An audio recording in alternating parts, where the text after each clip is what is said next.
Ikoravany elanelana namatotra de mba iverenana lasa taloha da ho fafana ny alahelo ny lasa fa maninanao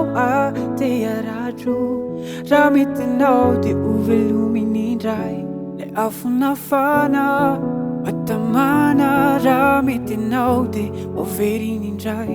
le tsika taloha reo tsika aniany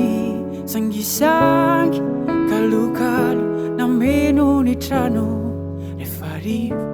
tsy aidiko verina iaina nindray reo tsika aniany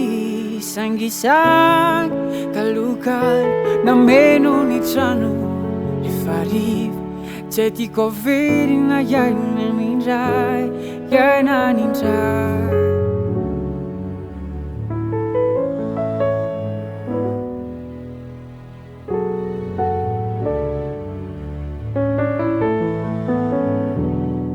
lazao ay zay afaka ataoko afaka hovaiko fa tiavono na ezaky indray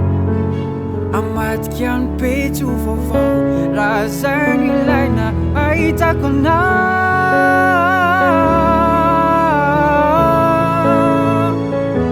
ahitako anao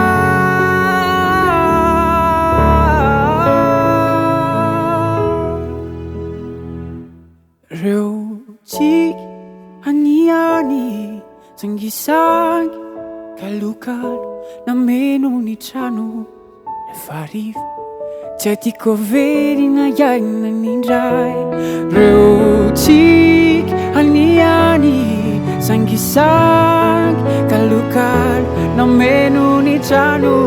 rehefa rivo tsy aidiko verina iaina